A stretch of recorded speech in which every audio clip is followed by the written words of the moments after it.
joining us first, what I'd like to do is just recognize today is Veterans Day. And do we have any veterans in the room? Thank you. Thank you.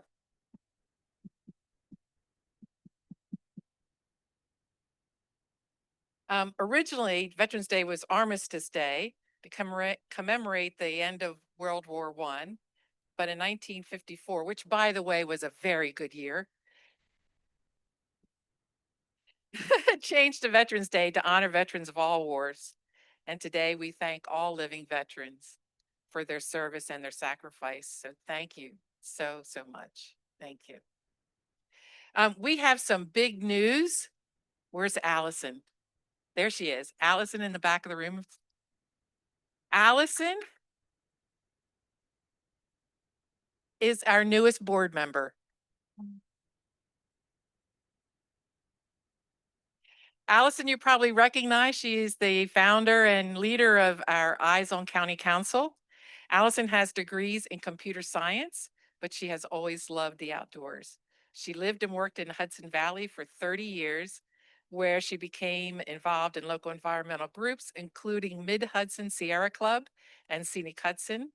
She moved to Sussex in 2001 and became concerned with the amount of development and things that she saw around them. SPC stood out to her, and especially when it comes to promoting sustainability. So in 2025, she founded Eyes on County Council, and she's been a big part of keeping everybody aware and apprised of what's going on in the county. So Allison, we are so glad that you joined the board. Thank you. We've been chasing her.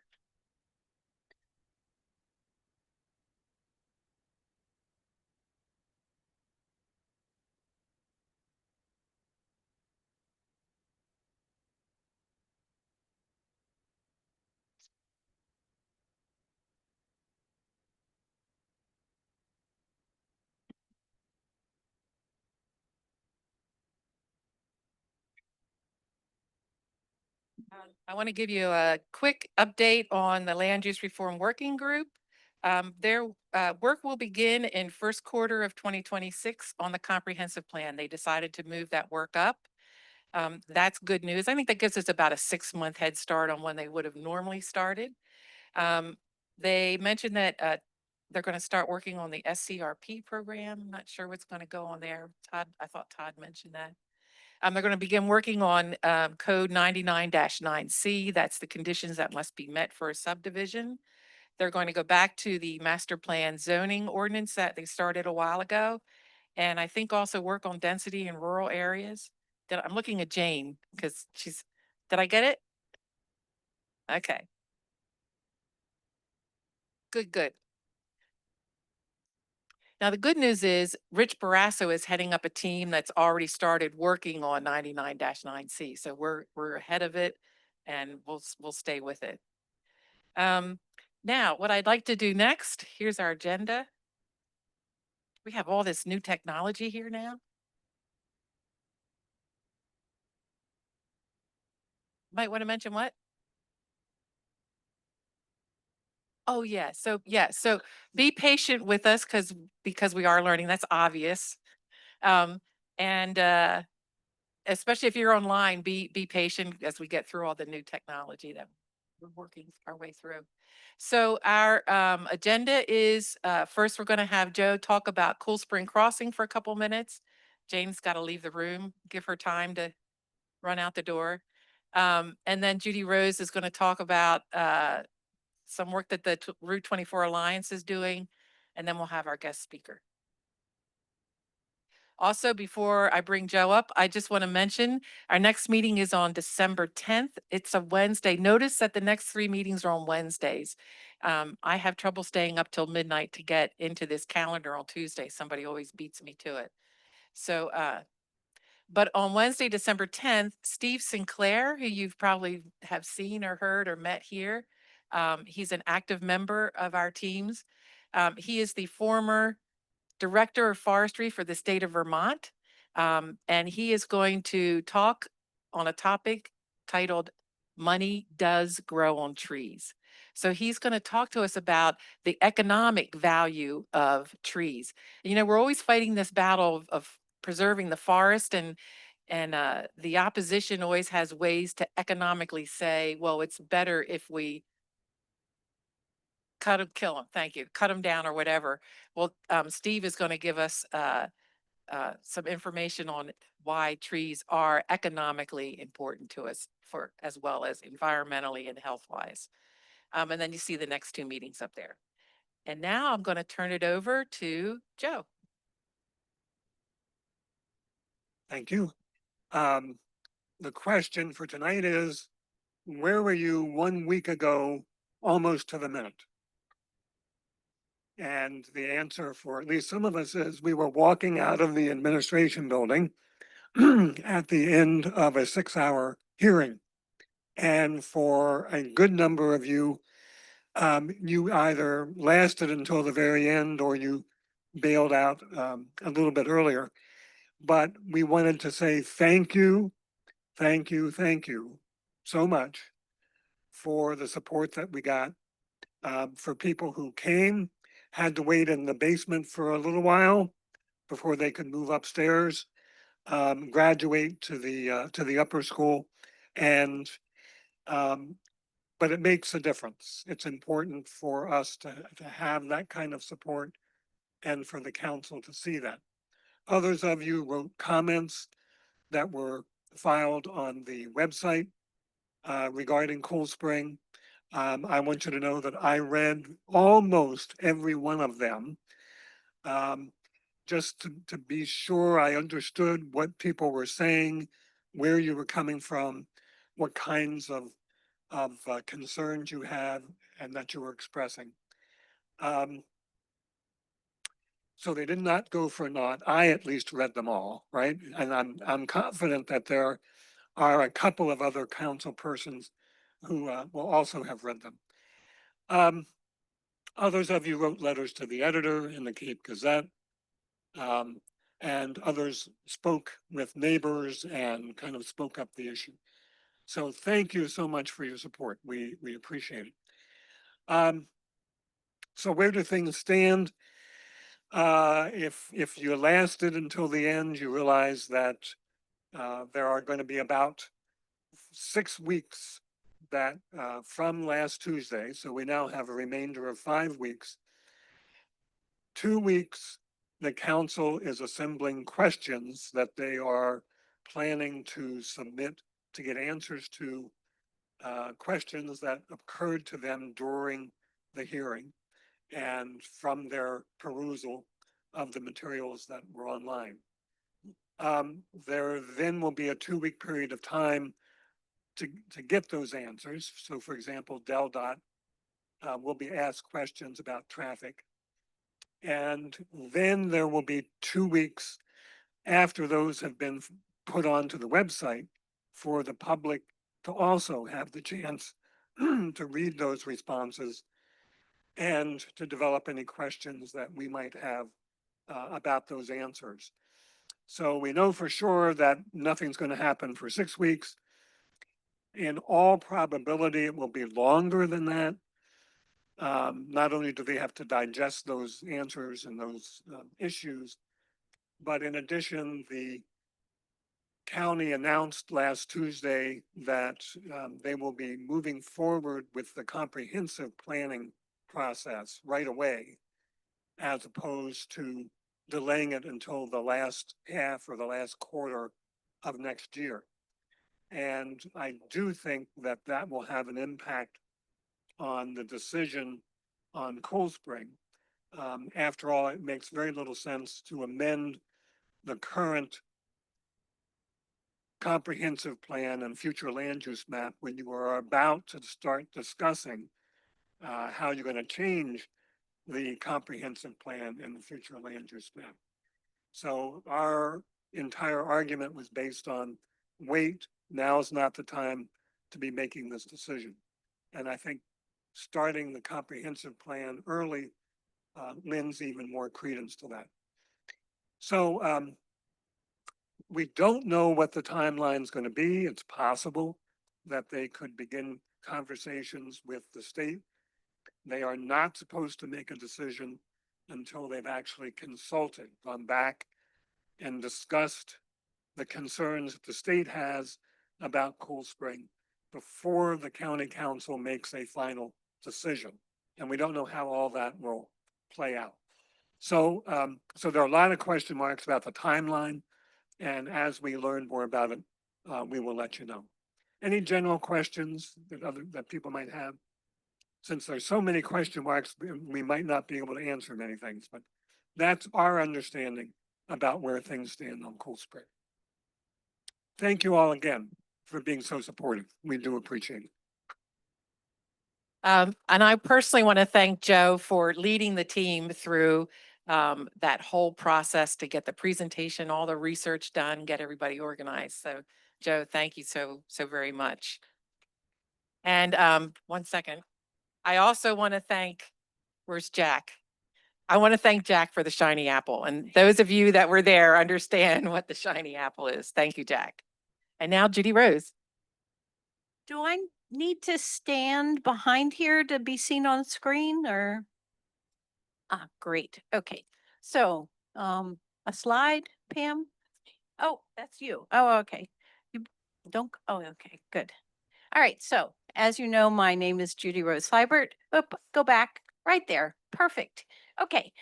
Um, Route 24 Alliance is an ally of Sussex Preservation Coalition.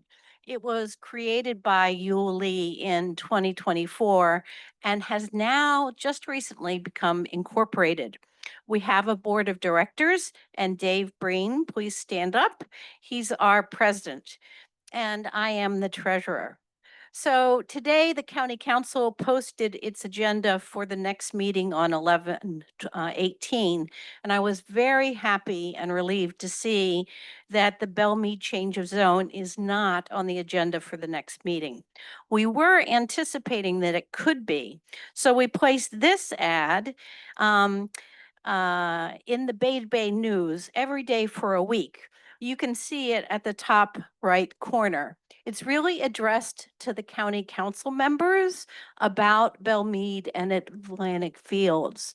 You know, these two C4 commercial developments, Bellmead would be the first C4 in Sussex County.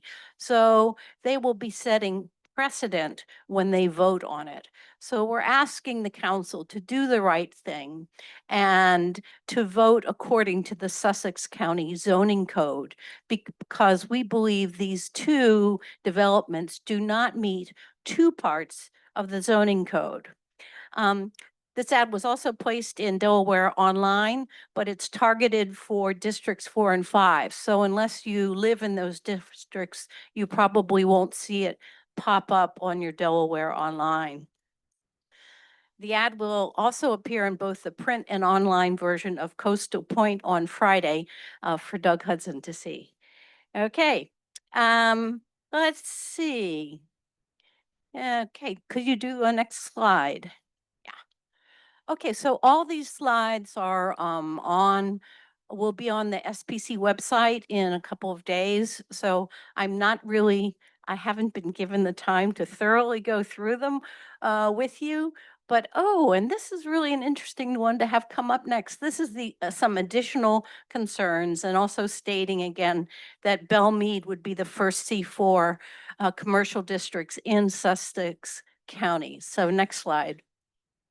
So, and these are also it's interesting how this is, okay. These are, the slides are in a different order than I expected, so sorry. You know, the traffic on Route 24 coming from districts 3, 4, and 5 will all be affected by if this Bellmead rezoning application is approved. So next slide. So it does not comply with these two parts of the Sussex County zoning code that are required for C4 commercial districts. Oh, this is the second one, that it lacks interconnectivity with adjacent parcels. And let's go on to the first one. which is last, which is that it doesn't have adequate existing or planned infrastructure. So DelDOT has announced that it has no set date to begin construction for the dualization of Route 24 and Love Creek Bridge. So currently, the two-lane portion of Route 24 reduces, well, I'm sorry, I was trying to be quick and I'm being too quick. So anyway, there's no set date to begin construction on the dualization of Love Creek Bridge and also of Route 24 from Lexington Avenue, where it narrows down from 4 lanes to 2 lanes. This creates a bottleneck at every PM rush hour. Also, the 2-lane portion of Route 24 is at or near road capacity now, and that's not including other improved developments, which will soon have it over capacity. So that improvement, the dualization of Route 24 and the Love Creek Bridge will not be completed prior to the estimated completion date for Belle Meade, which is 2032. And does everybody know what I'm talking about? The horse farm, right? That's right next to Beacon Middle School. Okay. And this is just important. Infrastructure capacity projects that have do not yet even have an estimated start date cannot be counted as planned infrastructure. So that's the code, adequate existing or planned infrastructure. Next slide. Oh, okay. I will just say that you can find out more information on our website, route24alliance.com. And we are most concerned now about Belle Meade, although we are also extremely concerned about the Atlantic Fields mega shopping center that would be just a half a mile away from Belle Meade on Route 24. But the Belle Meade vote will come first.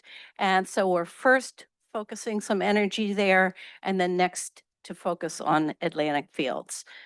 Okay, oh, and the next meetings of the county council are December 9 and 16. So Belle Meade will not be taken up until at least December 9.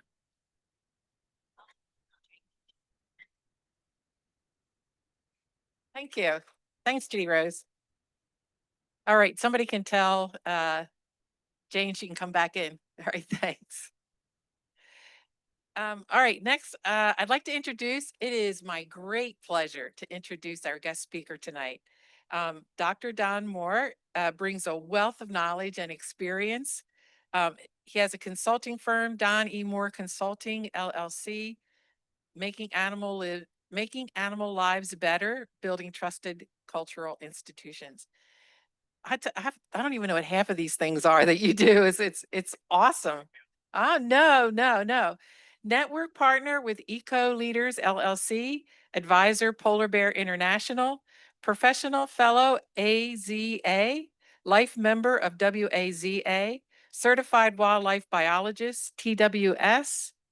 Let's see, IUCN, Species Survival Commission member, Unite for Nature, Delaware Native Species Commission member, and just a world traveler in what he does as well. So it is my extreme pleasure to welcome Don Moore.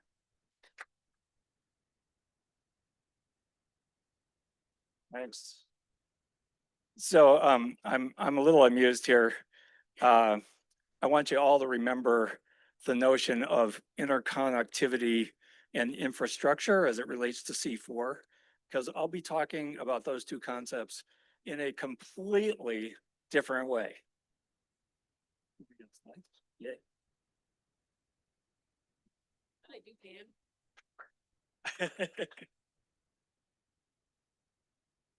Yep. You can have it.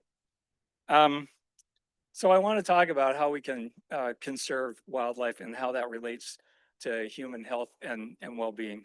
And Pam, can you hear me okay? Okay. A quick outline of what I'm going to talk about. I'm going to introduce myself a little more deeply and maybe in a more interesting way uh, than that list.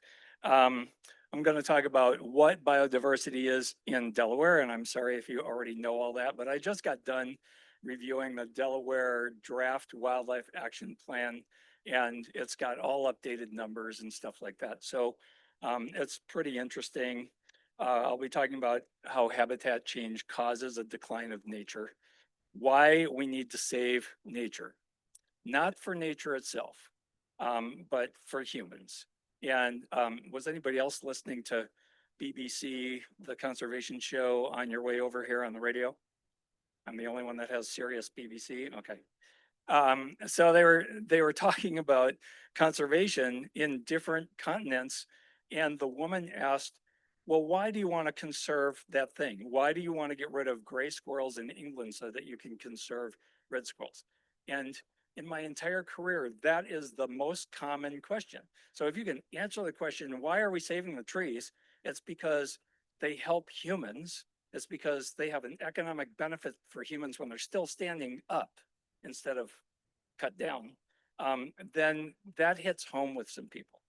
Almost everybody has that base question, even if they're tree huggers. And then I'm going to talk about, so I just got done. IUCN is the World Conservation of Conservation Union, and it's the slogan is Unite for Nature. And there are, in the Species Survival Commission, there are over 16,000 of us who volunteer to help save species on a species basis, which gets to habitat. But they said during the meeting, the annual meeting just last month, they said, look, we've got to get from what to how. So let's start talking about how. We all know what the problem is. We need to think about how to fix the problem. So I'm going to talk about that. And then I hope I'm going to finish with hope and about uniting for a wildlife infrastructure. So a little bit about my background. I'm from upstate New York. How many people are not from Delaware? You weren't born here. Yeah. So I've been schooled by local conservationists to say, when somebody from here asks me, well, where are you from? I say, well, I'm from Sussex County, because that's where we live now. So, and then they usually, like big political figures and stuff, haven't gone any farther than that. So I'm like, I didn't go to your high school, but I'm from here now. And I fish here and I walk here and my dogs go to the beach here. And so just get off of that question. Not, you don't say it in a rude way like that, but whatever.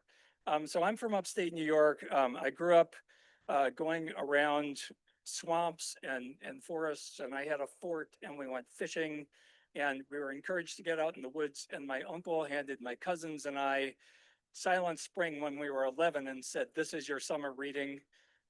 So we spent a lot of time outdoors. And I ended up going to the College of Environmental Science and Forestry in Syracuse.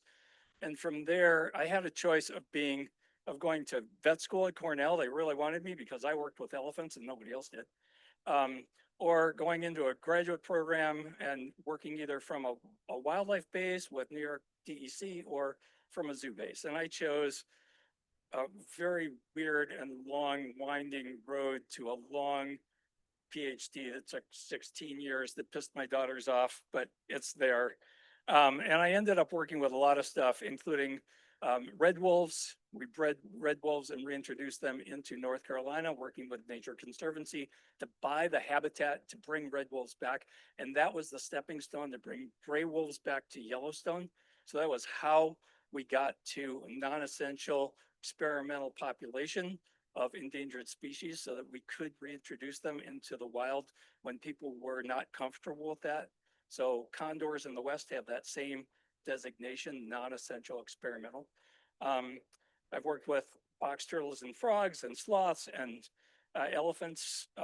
That's an even longer story. Pampas deer is a little grassland deer about the size of a German Shepherd. And I did my PhD on that down in South America. And then weirdly, I started working with the New York zoos and I got involved in Arctic conservation and polar bears. So Yeah, and I'm still doing it. I tried to retire during COVID and nobody would let me.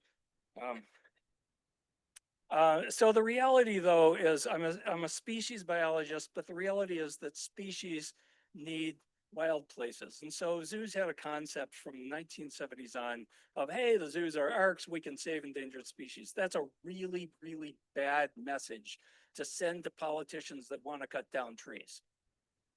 And, you know, they'll just say, well, we can cut them down, they'll grow back up. And meanwhile, the zoos can take care of the animals.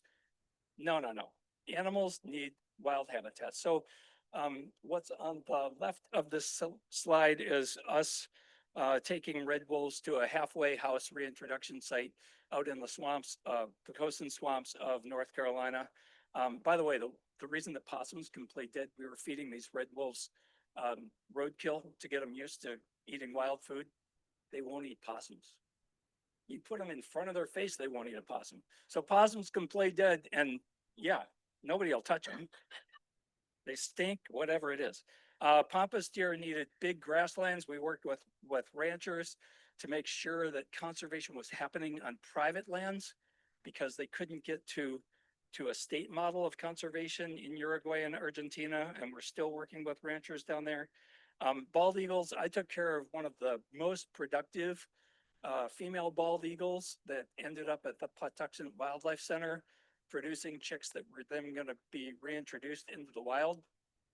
And so I have a special affinity for bald eagles, but they need habitat. We couldn't just bring them into the eastern United States from the western United States after we banned DDT and expect them to just to survive without habitat and protection, right? And then polar bears, the ice is melting if you haven't heard. So Polar Bears International is doing a lot of science with them, but their habitat is a frozen ocean. And the ice, you know, you look at that picture and it's like, oh yeah, a skating rink. Has anybody been to the Arctic? Because that ice is not flat. It folds, does all the weird stuff that ice does when there's waves under it and there's a tidal flow and all of that stuff. Those polar bears can leap straight up 20 feet to get up, you know, an ice cliff. And so their very, very linear food chain is what's below the ice and then what's in the ice and then the seals on top of the ice and then the polar bears on top of that. So the ice disappears, polar bears disappear, right? And then, of course, we know that pollinators need great habitat, and there's Delaware's state butterfly. I am pushing the wrong button here each time. So Jill asked me to focus on water, and I was like, I'm a terrestrial biologist. How am I going to focus on water? Well, if you think about it, everything from everywhere, it doesn't matter if you're in Nebraska or Iowa, everything from everywhere flows to the oceans, right? And when you look at habitat maps of Delaware, our kind of lowest lying state, it's mostly wet habitat. So we were on the West Coast, we moved back to the East Coast where my family is, and we moved here because we love Delaware, we wanted to retire here, and we moved into an HOA unknowingly, God almighty, and it was built on an old woodlot, right? Well, fortunately, the woods behind our house are in a county protected wetland. Almost all of our woods in Sussex County they're wet woodlots, wet woodlands. And so they deserve to be protected for a variety of species, not least of which is everything everywhere flows to the ocean. So everything we put on our lawns, everything that blows in from the trash, everything everywhere flows to the oceans. So I got the buttons. Yeah, so I'm going to go through the biodiversity of Delaware. Does anybody contribute to iNaturalist or eBird? Either one. Yeah, good. iNaturalist this week is asking us to take pictures of fungi, by the way. One of my favorite things to eat, but not to photograph necessarily. So most of these pictures are taken by my phone and I send them into iNaturalist and then I pull them from there. But anyway, we have 200 native bees. What's their function? They're pollinators, they're food for birds, right? We have over 200 species of beetles. Oh, my my minor in college was entomology, so pardon all the ento stuff. But the beetles are fascinating. They're pollinators, they're decomposers, they're in the food chain for everybody else. Some of them actually taste good. I won't go into that very much, but ladybugs actually eat aphids. If you want to see a really cool thing, there's a ladybug kind of half-hour program for kids on PBS, and it shows the adults and the larvae eating aphids. It's the coolest thing ever. Butterflies, we have 60 to 100 species, 120 species. They're pollinators and they're bird food. Oh, sorry, I need to go backwards to beetles. No, I'm gonna do it. Moths, we have over 500 species. There are thousands of moths worldwide. The only reason that moths are separated from butterflies is pretty much nocturnal versus diurnal, but Doug Tallamy talked about that, so you know all about that. But those are some of the native moths just outside my house over here in Milton. Other land invertebrates, so there are over 1,000 species more. So there are over 2,000 terrestrial invertebrates, butterflies, moths, beetles, and all of these guys that have a whole variety of functions. 329 of those are designated as species of greatest conservation need in the newest updated draft wildlife action plan, which is the 2025 to 2035 action plan that I'll talk about a little bit later. And that's non-marine invertebrates, right? So I'm not even including anything from the beach down. Fishes, we have about 170 species. I think that includes some marine ones. I can't remember.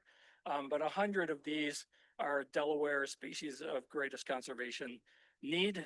And they include things like the trout, the bass, the pickerel, the common ones include those, and the sunfish. And what do? They cycle nutrients right up the stream. If you think about salmons, I'm back to bears again, but if you think about salmons, salmons breed up in a river. They go Pacific salmon, they go down to the Pacific Ocean. They get into their adult phase there. They've taken all these nutrients from the fresh water down to the ocean. So if they get eaten there, they take nutrients down there, but then they bring all the saltwater nutrients back with them upstream, right? And then the brown bears eat them, and then the brown bears go up and poop in the pine trees, and then the pine trees get all those nutrients from the ocean, and the whole cycle starts over again. So it's very cool how they nutrient cycle, and the most studied of those fish nutrient cycles are the salmon one with the brown bears. And they're great environmental health indicators, right? The terrestrial invertebrates that are disappearing, we're down by what, 75% of all terrestrial invertebrate populations. We're down very far on amphibians because of disease and pollution and habitat change. They're great environmental health indicators. They're telling us there's something wrong with our environment. Frogs and toads. The top one is a Fowler's toad. They're so cool. They're different from American toads. They're down here in kind of the coastal habitat all the way along the east from Connecticut down. Just love them. They're smaller than American toads, and then, you know, green tree frogs and other frogs and amphibians, right? Amphibio, 2 lives. They need water because that's where their eggs are laid. Unless you're one of these weird tropical frogs that lays your eggs in your skin and carries them around for 6 months, if you're a North American frog or toad, you're laying your eggs in clean water, right? And 15 species of newts and salamanders in Delaware. Reptiles, we've got 15 species. Some people are terrified of those black rat snakes, right? But they eat mice. And guess what? The lower the mouse population, the lower your Lyme disease risk. Okay? Deer ticks, we now call them black-legged ticks. They mostly occur on mice, not on deer. Speaking of disease. So if you have foxes, if you have snakes, if you have other stuff in your backyard and they're eating the mice, you have a lower Lyme disease risk. So think about that. So of these 52 some odd frogs, toads, salamanders, newts, and reptiles, 37 of those reptiles and amphibians are Delaware species of greatest conservation need. That's a lot. And if you go into the Wildlife Action Plan, you can see what they think the conservation need is and what the threats are. Native plants, we've got 1,600 species, 115 of those are trees, 326 of our native plants are species of greatest conservation need. A little crazy. I put trees in there because birds come next. So birds, we have 429 species. Those are migrants, those are nesting birds, those are birds that are resident here year round, and 165 of those have conservation need in the new Wildlife Action Plan. It includes everything from our littlest songbirds to waterfowl to bald eagles. So, you know, name a function for these birds. They spread seeds around, they are food for other things, they eat other things, and I save the best of the birds for the mammals because there are the vultures down at the beach and they're nature's cleanup crew, right? So the reason that we don't have smelly carcasses everywhere in Delaware is because we have vultures, they have roost places, they nest here, they are even resident here. Well, we've got a lot of mammals, 49 species. Most are damaging our gardens. But we also have things like beavers that, you know, in the local trout pond or wherever that are doing ecological function. And these guys are basically either food for us, food for other creatures, or they're eating other creatures. And the fox at the bottom there is especially important to me because I'm going to talk about goose control in our neighborhood a little bit later. And again, foxes eat those mice that have the tick that spreads Lyme disease. So why do I care? Here's the rate of species extinction since the Industrial Revolution, right? And the extinctions started going up really, really fast in the 1920s. When you think about it, we had diverse farmland in America right up until 1920s and the arrival of mechanized equipment, tractors and stuff that use fossil fuels, right? After that, we started putting, and I'm going to get back to farmland again and again, because I grew up around farmers, and one of those farms is now underneath I-481 going north in Syracuse. And it was a family dairy farm, and they did everything they could to protect the trout stream running through the dairy farm and doing all the things that farmers used to do before farms were big factory farms, right? It was a very, very diverse thing. But then the human population went up. We did a lot of human infrastructure, right? Roads and neighborhoods. But the farms got bigger and they kind of stopped building or allowing native vegetation at the edge, which was a conservation farming practice from the 1930s, the Dust Bowl. So top threats have changed just since I was in undergrad. So historically there at the top, you see some market hunting of white-tailed deer. In the 19th century, early 20th century, there was overexploitation and there was some habitat conversion for human use. Canada and the United States worked together and developed a thing called the North American Wildlife Model. And that said, okay, we're gonna hunt and fish for personal consumption, but not for this commercial harvest. And it involved fancy birds that were being used for plumes for women's hats as well, right? But there was this big market hunting and they had to put a restriction on market hunting. They also said in Canada and the United States, hey, wildlife is owned as a public resource and the government needs to steward the wildlife for the public. It's not owned by any one person. And so we're going to put a rule of law around this, and we're going to have licenses, and we're going to have seasons, and we're going to have limits on how much you can actually take. So that's kind of the basics. But moving forward with the North American Wildlife Model to the 1970s, say, we were still losing wildlife to dirty air, dirty water, Cuyahoga River in Cleveland burned one year. Weird to see a river burning, right? But so Richard Nixon signed into law the Air Quality Act, the Water Quality Act, NEPA, the Endangered Species Act, and we came forward from there. And we thought, okay, with these limited threats, over exploitation, habitat conversion in some properties, we can control that as wildlife managers and with the rule of law. But today, we've got 10,000 Americans retiring every day. I think they're all moving to Delaware, but maybe not.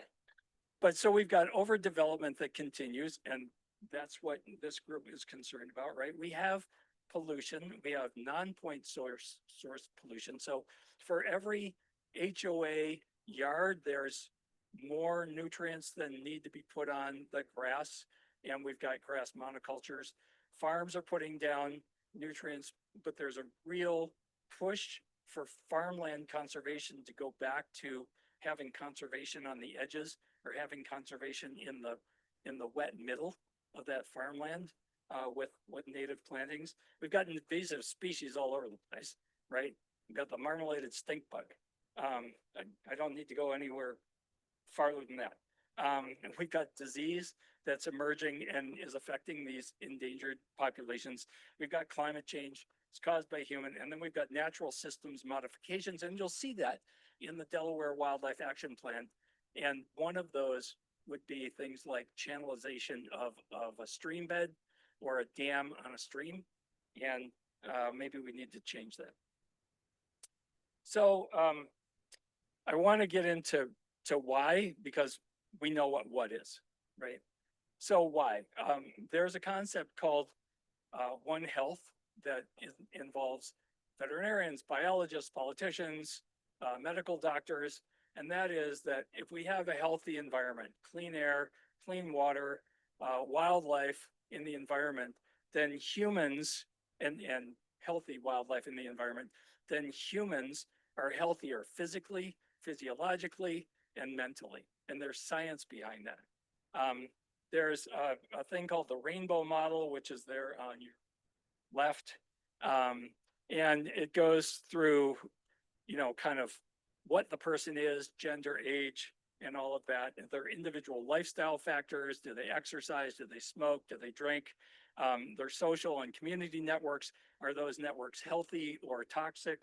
And then your living and working conditions.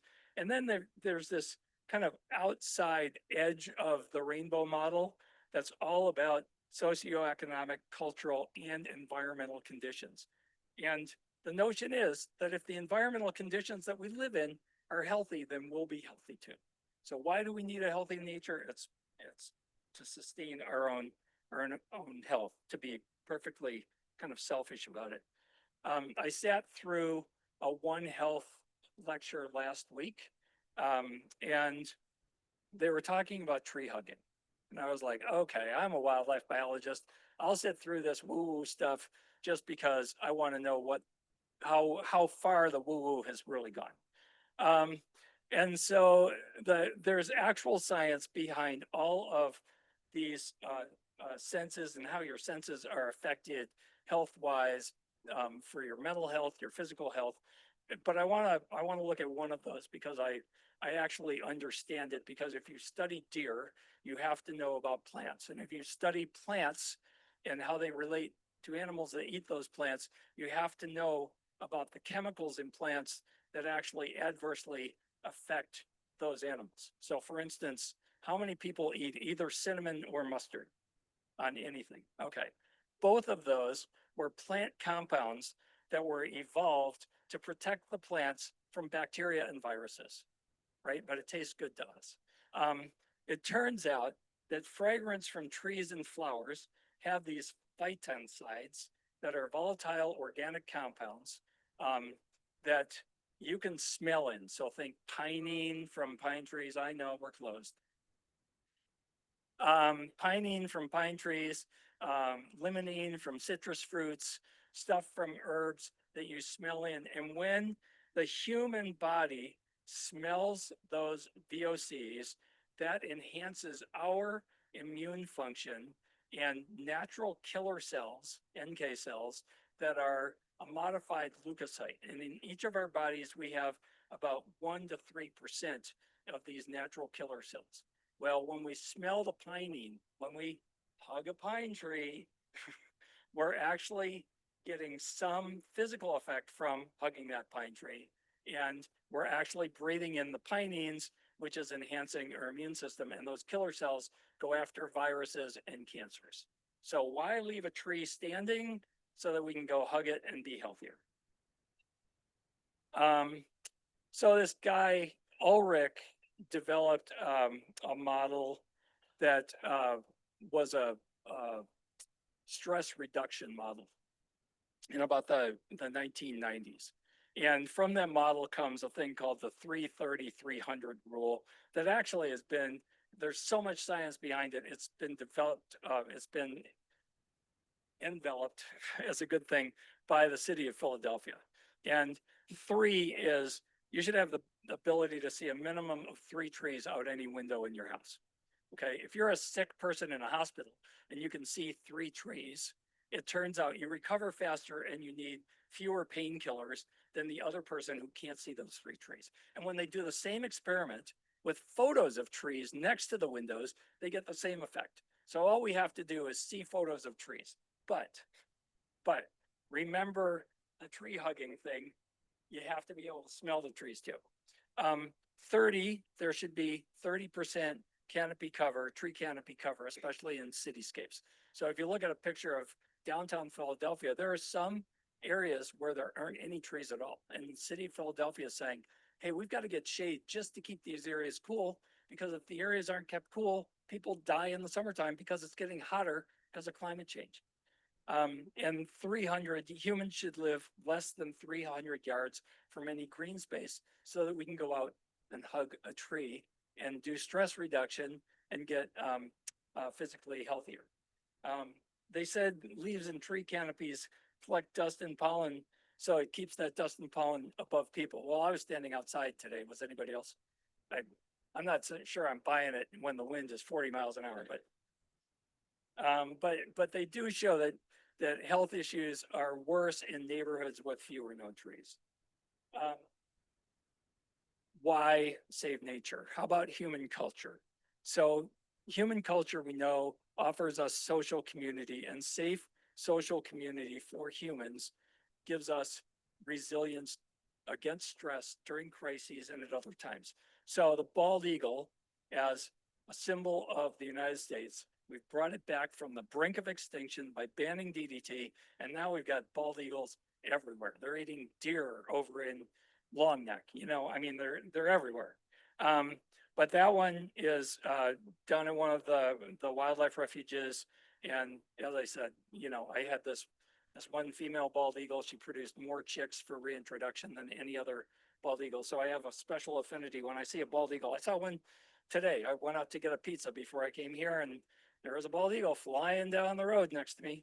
So it's great. Swamps. People have no use for swamps, but swamps clean our water.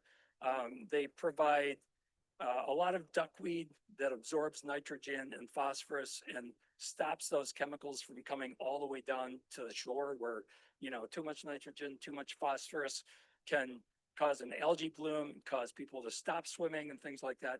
But beyond that, you know, we value freedom, we value resilience in this country. And so if you've been out by Blackwater, the Harriet Tubman historic site is out there, and she used our swamps, not the swamps in the middle of the country. She used the chop tank. She used the Delaware swamps and the Maryland swamp system to get her people north and free to freedom, which, you know, in the United States, we really, really revere that. Monarch butterflies, one of the greatest migrations in the entire world. They happen to come back to Mexico, to the wintering site of the pine trees in the mountains of Mexico, near Mexico City, in October and November. So All Saints Day, Day of the Dead, whatever you want to call that day, on November 1st, it's Dia de los Muertos in Mexico. You see, when you see parades and stuff, almost everybody is in some kind of a monarch costume. They're in orange, they're in black, because they think that monarchs are the returning souls of their dead ancestors.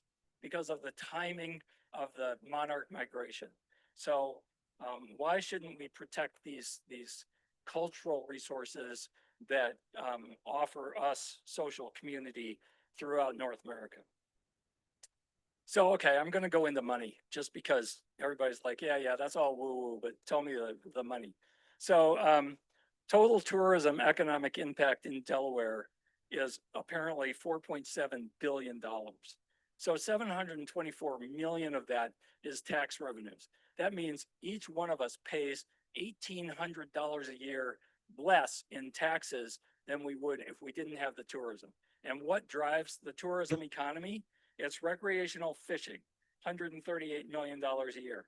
It's hunting economic impact. The source that I have says $1.26 billion. That doesn't compute to me, given that fishing nationally earns twice as much money as hunting does. But okay, it's a lot of money for hunting and fishing in Delaware. Wildlife watching impact, New Jersey is 4 billion. They think that $2 billion of our 4.7 billion is wildlife watching. So that includes people driving here, buying gas, having food, staying in our hotels, moving the economy to have people who help them watch wildlife, buying binoculars if their binoculars breaks, things like that. That's a lot of money. And in the US, by the way, it's $250 billion.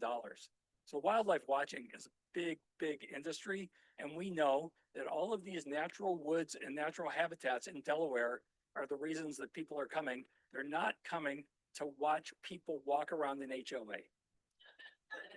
I could be wrong. Commercial crabbing in Delaware is up to $6 million a year. Commercial oystering, kind of new. It's only on 1,000 leased acres. Has anybody had the Rehoboth oysters? Oh my God, they're so good. And so I don't know what the price is, but they're really good.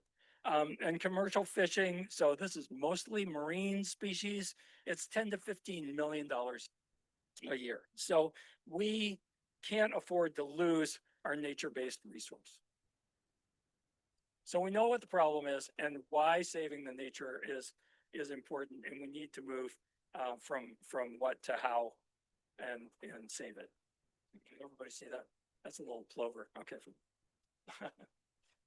So how? I'm going to start at the personal level and then go up to the state level. So as I said, I've worked with Polar Bears International now for 25 years. And we started some programs called Arctic Ambassadors. We started outreach from the polar bear capital of the world, Churchill, Manitoba. We went from the first year, I think we reached 500 people. And last year, we reached over 200 million people in views of the polar bear program. Now it's polar bear time up there. You can go on to the Polar Bears International website or wildlife.org and see polar bears live in Churchill. It's when they're on shore waiting for the ice to come in. And it's not coming in now. It used to come in around Halloween. It's not coming in now until after Thanksgiving. So the Arctic is melting. And so we moved from protecting polar bears. We were concerned about poaching 25 years ago. And then we watched the Arctic melt in front of our eyes. And even the most diehard, I think he's mega, I'm going to say that, biologist from Alaska, went from being a neutral polar bear biologist to being an environmental activist. And he helped to write the language to get the polar bear included in the Endangered Species Act because of climate change. But we said to people, okay, we've got climate change and we have a water problem in the world. Let's talk about that. Let's take shorter showers. It conserves water, it reduces your need for heat. Let's refuse, reduce, recycle, reuse. It minimizes plastics in our oceans and direct threats to polar bears. Let's bike or walk to school or work, and that reduces the use of fossil fuels and blah, blah, blah. There's a whole list of things, right? And I looked at Chesapeake Bay Foundation, Save the Bay advice. They say use fewer lawn chemicals. Yes, agree, but that takes a personal commitment to have maybe a better lawn. I'll go into that in a minute. Plant natural or native perennials and trees to reduce erosion and runoff, great idea. And reduce the use of household chemicals that reduces toxins in the watershed, all great ideas. It all depends on personal action and personal commitment. And if you don't have that, then it doesn't work. And we know that even if you do have it, and we have signed personal action plans from millions of people through Polar Bears International, we're still where we are. So we need something better. We still need that, but we need something better. What about community effort? Okay, this is my goose story. So I moved to Sussex County and our brandy new HOA in 2020. The HOA started in 2017.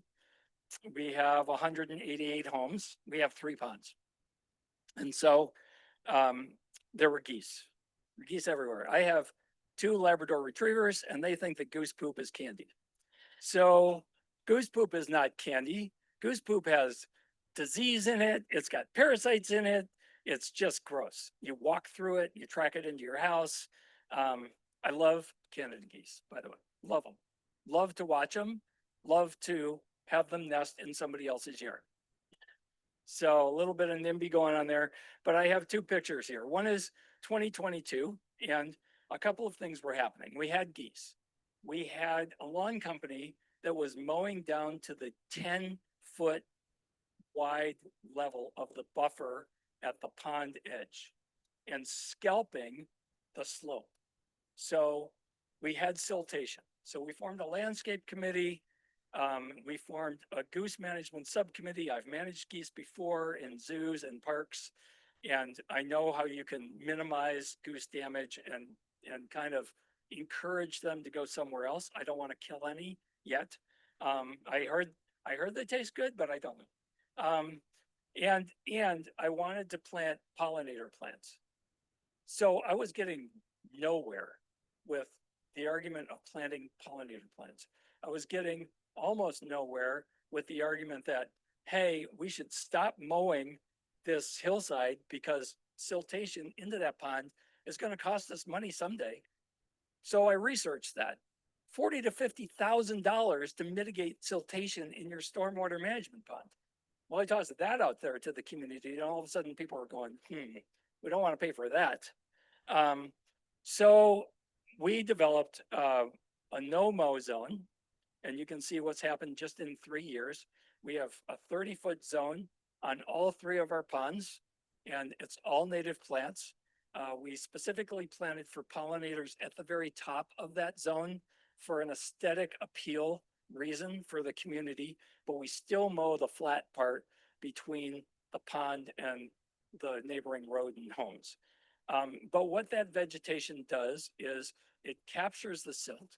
It captures some of the sheet runoff from the community. So it captures those nutrients that otherwise would be going into the water system. By the way, this pond is about 100 feet away from Chapel Run. Chapel Run runs down into Rehoboth Bay. So we're kind of at the very top of it though. So it captures silt, it captures the nutrients. It is perfect fox habitat. Geese that are nesting really don't like foxes being around, and they can't see very well when they're in that high vegetation. And then at the bottom, because the geese were like, well, maybe we can knock down some vegetation, we can make her nest at the bottom, it'll still be okay for the chicks. So we put in silt fencing. Silt fencing does 2 things, right? It stops the silt from going into the pond. It stops goslings from going into the pond. So the geese really don't like the combination of the vegetation and the silt fence. And so we have fewer geese, 0 in this pond. We have less erosion. We had 35 in this pond when I first moved there. We have less erosion and we have better water quality. And this year, so everybody in the neighborhood claims they've never put fish into the pond. Chapel Branch is 100 feet away. And this year we held a fishing tournament for kids. And a 3-year-old caught a 21-inch pickerel. And some other kids caught an 18-inch and a 20-inch largemouth bass. So the fish have made it into the system I don't know if it was on their own, because I've seen the osprey fly over and kind of drop fish down. So whatever, but the water quality is good enough that we've got those there. The salamander that I showed before was right next to this pond the other day. So four-toed salamanders, that is their habitat, is kind of mill pond with grass next to it. They love that habitat. So the salamanders that I had not seen before, and I'm looking for amphibians all the time, have come in since we did the ponds. Remember, everything from everywhere drains into the oceans. So all of those stormwater management ponds drain into the oceans. So I've been researching the number of HOAs that we have in Delaware. I've seen a number that was 41. I've seen a number that was 5,000. It seems to be that the accurate number for Sussex County is 700. So if there are 700 HOAs and we have on average, say 5 ponds, right? It's 3,500 ponds. Our ponds alone, 3 ponds, contributed 2.1 new acres of natural habitat. That's at the edge of the water. So 3,500 ponds, maybe 2,000 acres of natural habitat. It'd be great.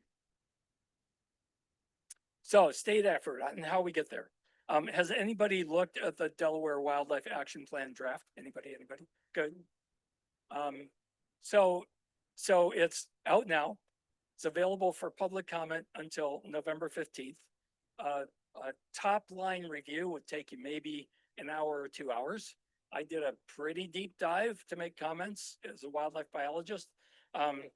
It's interactive, it's web-based, it's got really, really nice interactive maps. The proposed sections are species of greatest conservation need, habitats, threats, and actions. And DNREC and Fish and Wildlife are asking for comments on those specifically and how you feel about them. So is it easy to use? You know, does it meet your expectations? So you can read that and submit comments to them, or if you go into the Wildlife Action Plan on the website, it has a comments page. It's very, very easy to use. I would beg you to do that because it's some really good stuff. So now I'll talk about my comments. Remember I talked about interconnectivity and infrastructure? So I think we need to talk about wildlife infrastructure in addition to the human infrastructure, because of all the things that I just said, why humans need wildlife, then wildlife needs infrastructure and they need connectivity. So the map on the left is DNREC's habitat map of 2016. And the map on the right is the Nature Conservancy Center for Inland Days map of December 2024. That is an excellent, excellent resource that says nearly half of all protected lands in Delaware will be underwater by 2050, or at least impacted by sea level rise. That's pretty scary. So they show in the green, the Northeast states have agreed on having connectivity for migratory water birds. And so Delaware has it, New Jersey has it, New York, Connecticut, they all have this kind of interconnectivity for the migrating shorebirds and water birds. So Delaware has that, and that's great. In orange, you can see the blue here is woody wetlands. So I talked about how many woody wetlands we have, or wet woodlands we have in Delaware. It's a lot. It's a lot. And they're really, really important. And they're really big targets for developers of HOAs. Because what else can you do with a wet woodland, right? You can't graze cattle on it. You can't grow corn on it. It's useless unless all of that nature contributes something of value to humans, right? So here are conservation opportunity areas according to the Nature Conservancy Collaborative Group that put this map together, all in orange, right? The overlap is pretty intense. So my question, because connectivity and interconnectivity is not mentioned very well in the draft of the Wildlife Action Plan, which is required by the feds to get federal money, by the way. Every state has to have them. It's just not mentioned. So my comment is, why don't we talk about wildlife infrastructure? Why don't we talk about interconnectivity of these habitats so that we have protected habitats? And even if we have private lands between these protected habitats, why don't we talk about corridors where wildlife could move safely between their preferred habitats? Right? Florida has a plan for wildlife corridors. Ontario just put in $1 million for a wildlife corridor. Manitoba just put in $1 million for a wildlife corridor. A county in Pennsylvania just put money toward a wildlife corridor. So a lot of governments are paying attention and saying, yeah, wildlife needs corridors. So a question I have that this group could maybe raise, maybe at the state level, looking right at Jane, is turf grass management. So I've sat through a couple of stormwater pond management classes run by Sussex Conservation recently. And John Emerson, who's a University of Delaware extension agent, is doing his graduate research on turf grass. It's really, really interesting. Turf grass recommendations by the state of Delaware are really high. And that's because nutrient recommendations for turf grass are based on nutrient needs of corn and soybeans. Nobody's done anything on turf grass. So John is doing his work on turf grass. He's finding that great turf grass without weeds grows best at all pH levels. So don't even go look at your pH for turf grass if you've got lawn. And at 1/10 to less of the nutrients that are recommended by the state of Delaware for turf grass. So as soon as he publishes his graduate thesis, he's gonna, because he is where he is in the University of Delaware, he's gonna make that recommendation to the state. I think SPC could strongly support that particular recommendation. And what that would do is reduce the nutrients going from anybody's lawns in any of these many HOAs flowing by sheet flow into our stormwater ponds and streams and down into our bays and ocean, right? And it should be a huge economic benefit to the landowners, less work for the lawn care groups. They're probably going to have something to say about that. But it should reduce the price the landowners pay because they're reducing the nutrients going into their lawns. Stormwater management, pond management. The state could recommend more than 10 feet of native vegetation around every one of these stormwater management ponds. And I've spoken to a bunch of different HOAs that wanted to control geese. I know people like to feed their geese. They like to see them in their backyards. That's like 2 people per HOA. So the rest of the people in the HOA are apoplectic that the geese are there pooping everywhere, making dog candy, making a mess and all that stuff. But that stops or slows the runoff of these lawn nutrients. And in terrestrial biology, terrestrial wildlife management, they have this farm concept of in-field wildlife management and edge of field wildlife management. So I'm wondering, why don't we have a concept of in-pond wildlife management and edge of pond wildlife management? So if you think about just edge of field wildlife management, which we had right up until about the 1960s, the farms to reduce water runoff and to reduce nutrients from leaving those kind of smaller fields than they are now, had this patchwork of like ditches that were planted with native vegetation that supported our native pollinators. They're going back to that in middle America, in Iowa, in Illinois, in Indiana. They're thinking about that. So why shouldn't we be thinking about in pond and edge of pond and even edge of field wildlife management here? It creates some connectivity that's not there now if we just have grass or or worse, those barren areas like I showed in our pond. Oh, and by the way, I would have John Emerson here to give a talk. He's happy to do it, and I think he's required to do it for his degree. So how about this one? A state law that supersedes any HOA covenants mandating turf monocultures. So how many people have heard about Maryland Bill 322? Anybody? Yeah. So there's been a lot of chatter about it. They passed it in 2021. There was a landowner, a homeowner who was trying to plant native vegetation. Her neighbor didn't like it. He raised a stink. The HOA board was kind of friends of his. And so the board spent fined them. And then there was a lawsuit and they spent $100,000 to try to prevent this couple from having their native vegetation as part of their lawn. The couple spent $60,000 to fight it because they could. But they say in any interviews, not everybody has that capacity. So the state of Maryland, their local representative said, hey, I guess we need a bill.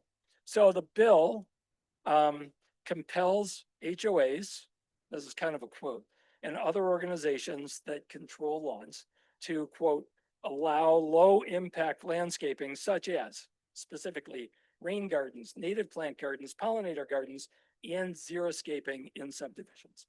And it specifically forbids HOAs to require that cultivated vegetation consist in whole or in part of turf grass. And I guess a couple of counties in New Jersey have also adopted this, knowing that everything flows to the ocean. So we're protecting our ocean resources, blue crabs, oysters, and fishing, right? That bring in big money. So my hope is that we can unite for nature. We can have a nature infrastructure, also called a wildlife infrastructure, that we integrate with our typical human infrastructure needs, roads, dams, other structures, and agriculture infrastructure made by humans. And why do that? Well, according to World Conservation Union, this meeting that I was just in, nature-based solutions leverage healthy ecosystems, all of a healthy nature, to safeguard a stable future for the planet and protect human health and well-being. And this is a science-led, science-informed approach at all levels.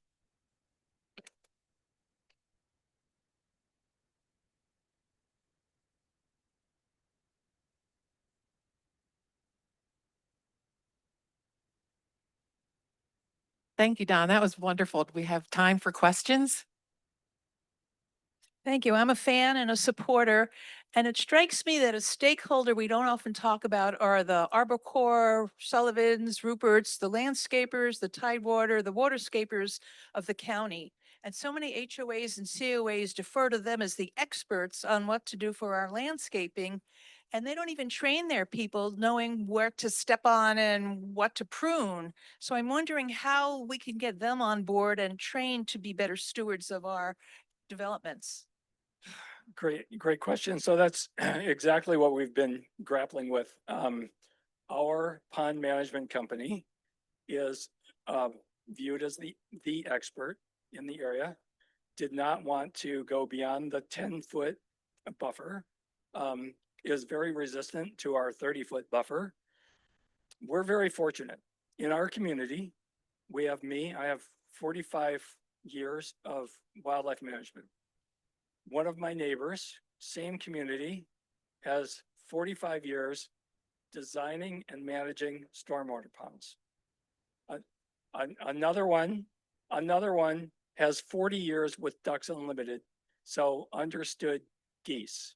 And we have a lot of other very, very good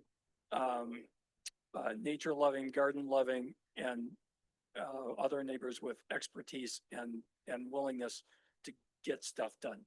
So we have agreed to disagree with our pond management company. They're not trimming the native plants twice a year as they do in other communities. The other expert is 45 years in kind of arboriculture and landscape management. So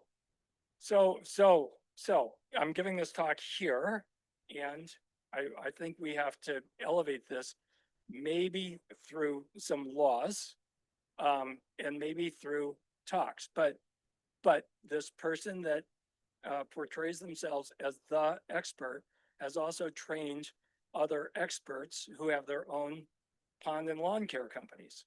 So it's very, very hard to fight against that unless you sit down directly and say, no, the biological thing to do with native plantings is you might trim some weeds in the fall, but those invertebrates that are beneficial are hibernating in those plants until March or April.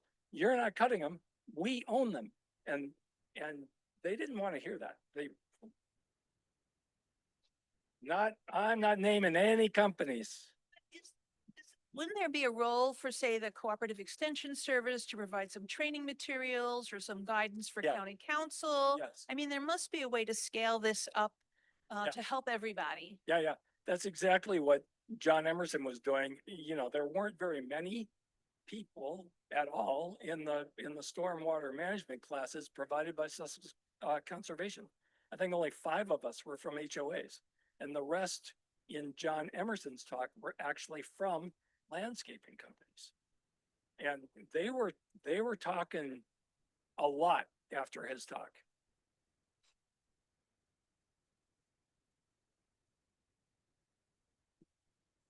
Yes. Yeah, and there's a Sussex County organization called SHARP. It's about 16 HOAs specifically in the county, and they're in touch with CIA. Yeah, but doesn't mean much. I mean, you can talk to them, you can reach out to them, but you know, you can take the horse to water, right? Thank you. Don, that was terrific presentation. Thanks very much. When I moved here from another place 30 years ago, I bought a house in a little development which doesn't have an HOA. It's actually off of Cedar Grove Road next to the horrendous Welch's Pond development that clear-cut acres and acres of woodlands to put in ugly behemoths, which also places me kind of near where the Atlantic Fields is proposed. And in 30 years, I've been driving up and down Cedar Grove Road and noticed this copse of trees in the middle of the farm that Atlantic Fields is going to replace. And I didn't know what that meant until just now when you mentioned this old kind of cultivation practice of farmers to leave trees in the middle of fields that had otherwise been cleared for farming. Is there some kind of symbiotic something or other, or could you just talk a little bit more about that practice? Because it seems that that's going to go away as well, in addition to all the traffic stuff. So I used to help on dairy farms, and one reason on the dairy farms was to provide shade for the cows, right? Extra shade. If they're out on pasture, they've got that shade. One reason was because the family had a burial plot there and they weren't about to touch the graves. One reason was it was just too darn wet to do anything else with it. So normally that's like black locust trees or, you know, something that grows in a wet spot. Other than that, you're at the limit of my information.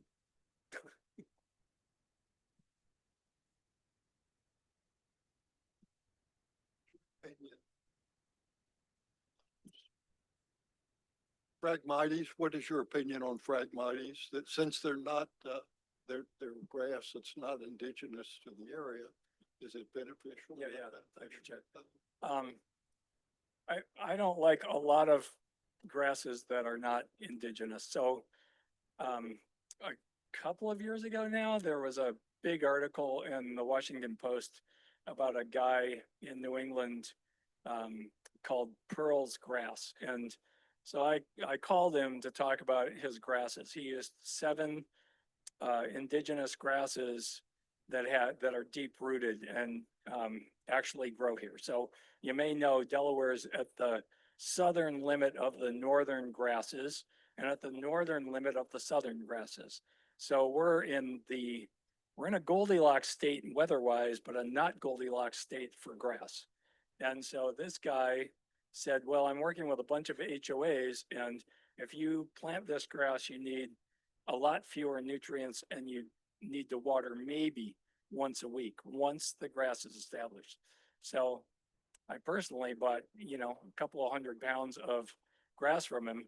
I tried to find him this year and I can't find him. So I don't know if he was bought out by one of the big, grass corporations. And because, I mean, as conservationists, we're kind of fighting the big money. Especially if small money looks like they're gonna overtake them and take jobs and stuff. So anyway, I don't like non-native grasses and I'm on the Delaware Native Species Commission and there are people from the landscaping firms on the Native Species Commission and they're really bright and they're really committed and they want to do the right thing. And so I think, they'd be with us if we said, hey, you got to do X, Y, and Z. They'd say, yeah, right away. Yeah. Other questions? Did I answer that? Hi, thank you very much. That was incredibly interesting. This is a serious question. To get benefits from it, how long should you hug a tree per session? I mean, seriously, I'm I don't want to be out there an hour. not sure, but it's, the figure I've heard seriously is 20 minutes. You want to be in the woods for 20 minutes. Gotcha. And a second comment on just the Maryland regulation. What would stop Sussex County from passing something like that, since the vast majority of problematic HOAs seem to be down this way anyways? I will say this, I've been thinking about this. I was just going to say it to you privately, but I'll say it publicly. If you help me create the language for the ordinance, I will introduce it. We don't have staff.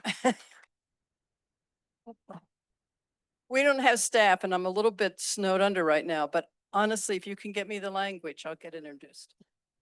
Thanks. And to the question, I think the resistance may come from homeowners, individual homeowners within HOAs themselves.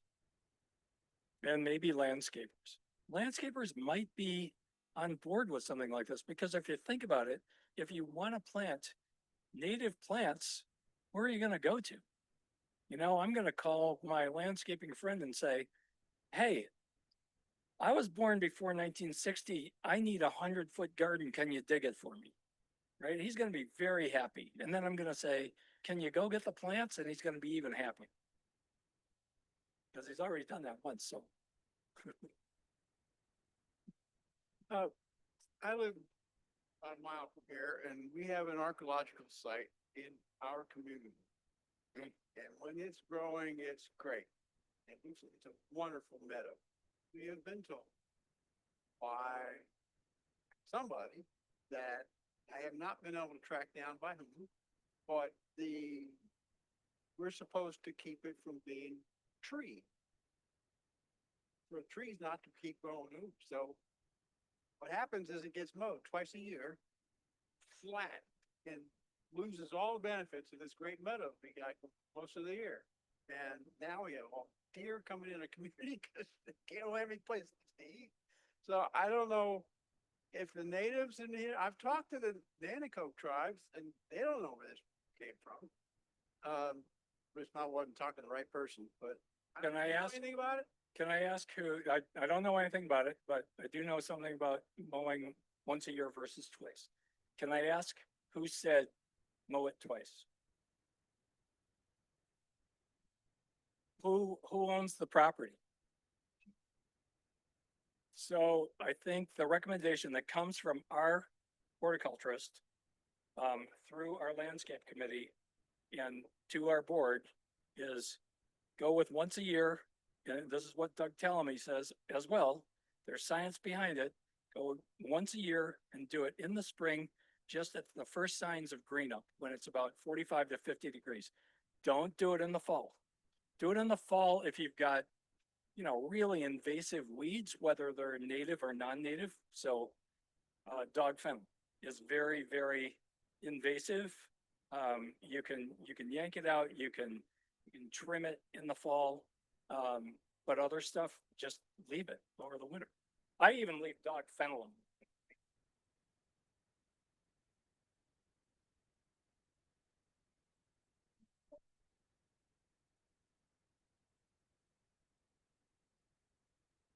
True story. So then you could have an old field, right? Old fields were no problem 20, 30 years ago. Yeah. Yeah, as long as it's small enough to do that, you can manage it there. I have a quick question. Would it be beneficial to have dead trees in the ponds for shade for the fish? Yes, and they provide nutrients as they break down, right? But they also break down. And so the pushback I've gotten about having anything in the ponds, and that's why I mentioned in pond habitat and edge of pond habitat tonight, because I'm going to start bringing it up more and more. I've encountered resistance from the pond management company about having anything in the pond, because the viewpoint is anything in the pond will cause eutrophication, which is aging of the pond. The pond turns into a swamp. The swamp turns into a wet meadow. The wet meadow turns into a meadow over time, right? But I'm going to be dead by that time. So I really don't care. And by the way, so if you look at the wildlife action plan, one of the species of greatest conservation need in Delaware is the black-banded sunfish. And apparently I've never even seen them. Apparently this is a 4-inch sunfish when it's an adult. It lives in places like stormwater management ponds, and it's being bred in captivity at the National Aquarium in Baltimore and then reintroduced into ponds around Maryland. So this is how endangered it is. Like zoos and aquariums these days don't get involved unless, you know, now you're in the intensive care unit, right? If you're a species. And so I'm wondering, why can't we plant plants that specifically address the needs of these black-banded sunfish in stormwater management ponds? So 3,500 stormwater management ponds in Sussex County and an endangered species that's apparently extirpated in the state of Delaware. Why shouldn't we bring it back? It's that kind of thing. But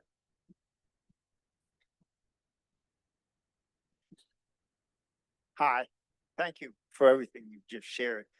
I have a story from my own homeowners association. They banned trees. Can you imagine? And I lost the vote.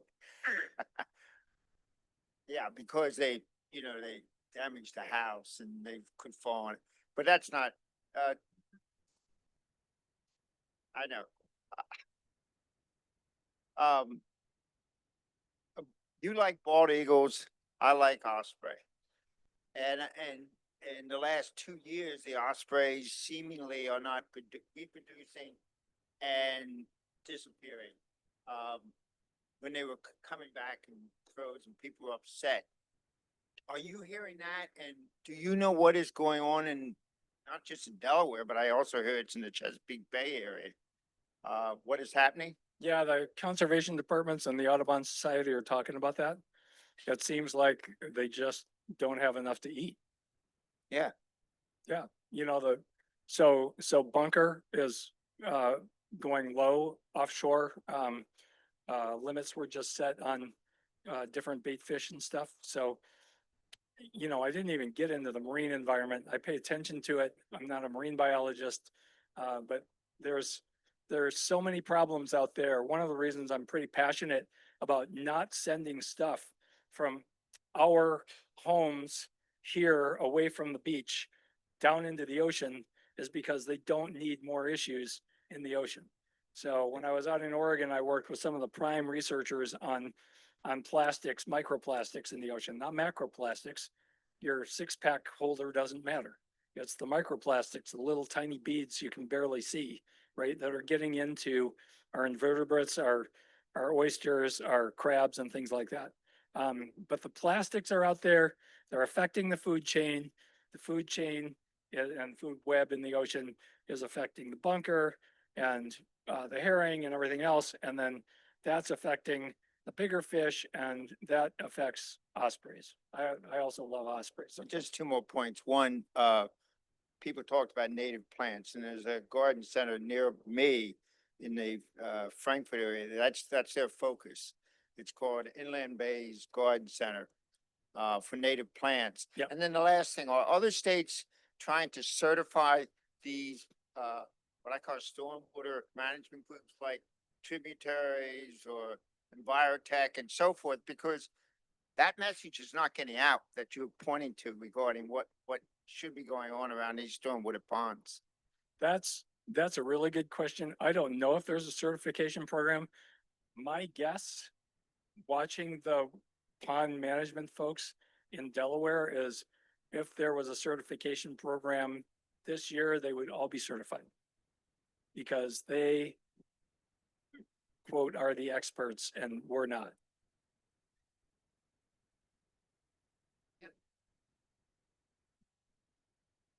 Have you looked at the 2015 to 2025?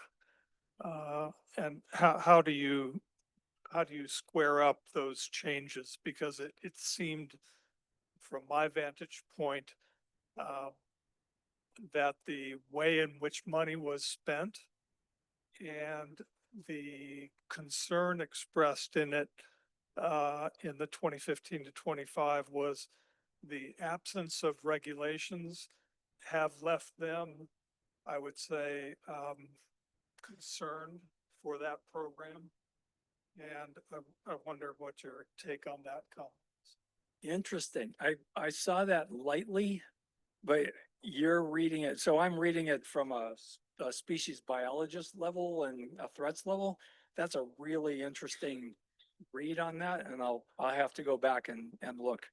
A really interesting comment. Yeah, thanks. I think it would be good, and mostly because you sense not just a frustration. I was at one of the public comment areas meetings, not just a real sense of frustration, but also an unwillingness to express it as clearly as it ought to be. Interesting. For a group that you would imagine would be an unbridled advocate for it. So these are signs of an organization that is being somewhat suppressed and feels, unable to really raise their voice. And then just point that out. Interesting.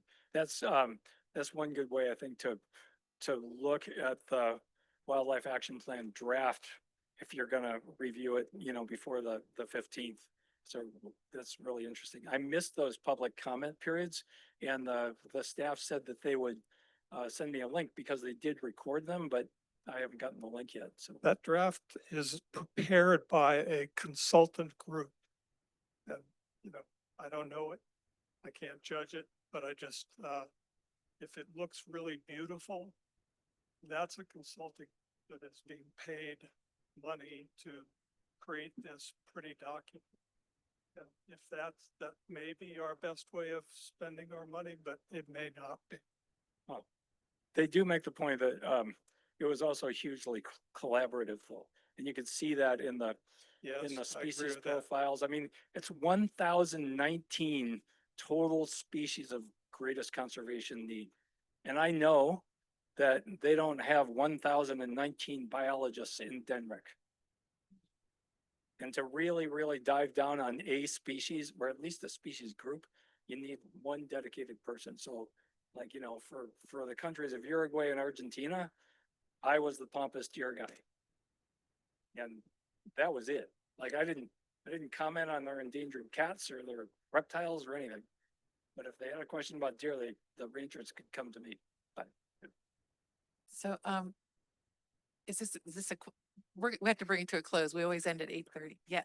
Don, thank you so much. We really appreciate it. It was wonderful. thanks, everybody. And we do have a little parting gift